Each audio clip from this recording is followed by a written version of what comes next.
What could possibly be better than a pecan sticky bun? A pumpkin pecan sticky bun.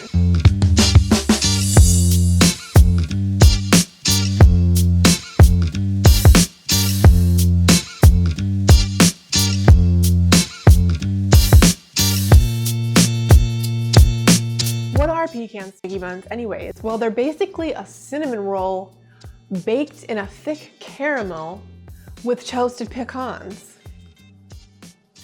Yeah, there's nothing bad about that. It's just a cinnamon roll amplified.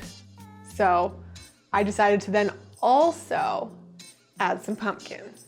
Now, I grew up on sticky buns because I'm from Pennsylvania, born and raised, and where I grew up. And sticky buns actually came to this country by the Pennsylvania Dutch, which were the original German settlers in the 18th century. Now, they used to just do a type of cinnamon roll with some type of brown sugar caramel sauce on top, and then pecans were added somewhere along the line since, the 18th century.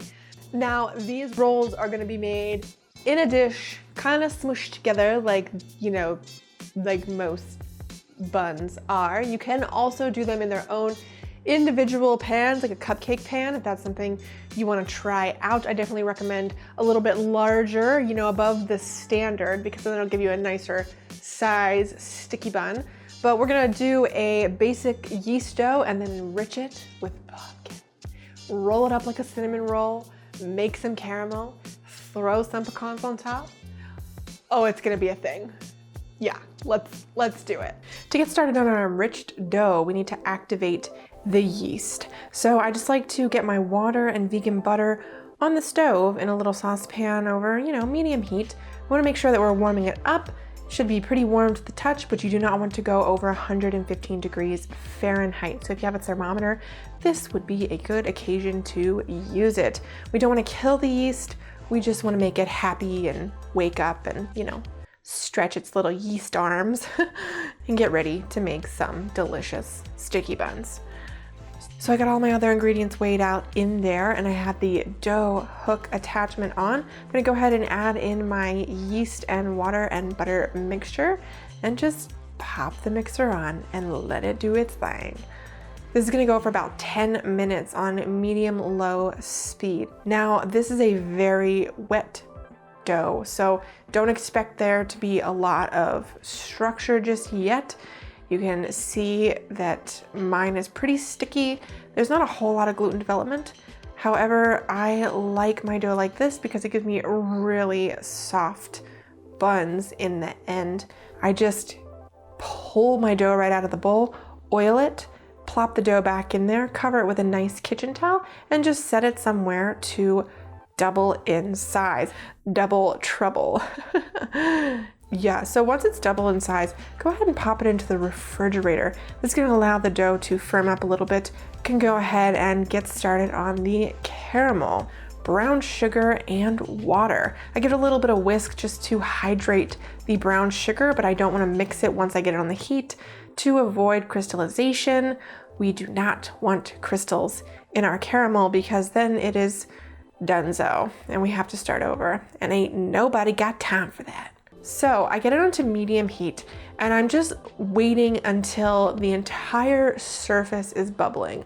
Not like half of it or the center of it, but the entire surface is bubbling. Once it gets to that point, take it off the heat and get it right into your baking dish. I'm using an 8x8 square baking dish. If you want to do more rolls, if you want to do something like a quarter sheet pan, you can go ahead and double the recipe. And then I sprinkle the pecans evenly over the top. I like to give these a rough chop just so you don't have large pieces and you get more evenly dispersed pecans. Or pecans, or pecans, I guess depending on where you are in the country or the world. So set that aside and then we can do the filling. Now the filling is like easy peasy lemon squeezy. Just put your vegan butter, your sugar, and your cinnamon right into a bowl, mash it all together, and set that aside as well. Now your dough should be a little bit cooler at this point, should have firmed up slightly. Go ahead and pull it out of the refrigerator. Lightly dust your clean work surface with a little bit of flour and then drop your dough right onto that work surface. I'm giving a little bit more of a dust of flour right on the top of the dough. You'll know the dough is the correct size when you roll it out to about 1/4 inch thick. And then you can go ahead and get that filling slathered on there. Oh man, I love this stuff. This is like a paste, but it melts into the dough and it is amazing. It's like the best. It's like the cat's pajamas. Yeah. So spread that evenly.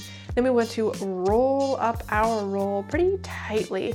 I just like to roll towards me and sort of put my thumb on the edge and lift up and kind of push and roll at the same time. Gives me a nice tight roll. Get to the end, give it a good pinch, and then flip the roll over onto the seam so we can rock it a little bit and make sure that it's nice and securely attached. And then I just like to form the log into an even log just so that all of our rolls are cut evenly. Now, at this point, you can go ahead and use a ruler if you like. I just eyeball it because I have made these literally, hundreds of times. So I just eyeball it into 9 equal pieces, mark it, and then using a nice serrated blade, gently cut it with a back and forth motion. You don't want to apply too much pressure. This is a really soft dough. It's easy to smash it and lose your nice roll. So be gentle, be nice, Get those evenly spaced into the baking dish on top of the pecans and caramel. Now your caramel will still be warm at this point, which is ideal because it's going to help the yeast reactivate and proof these rolls a little bit faster. So at this point, it goes pretty quickly. It only takes about a half an hour for the rolls to proof up again. So just throw a kitchen towel over those, let them go. As soon as you see that they're proofed, go ahead and pop your oven on to 325 degrees Fahrenheit.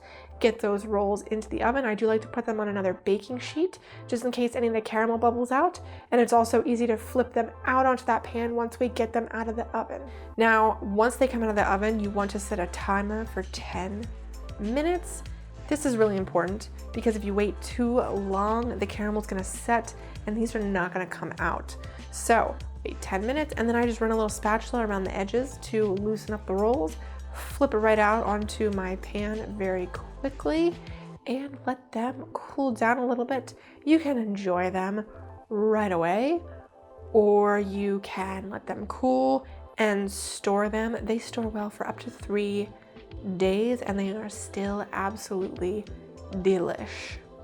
I sure do hope you enjoyed watching me make these pumpkin pecan sticky buns and hopefully you try them out for yourself.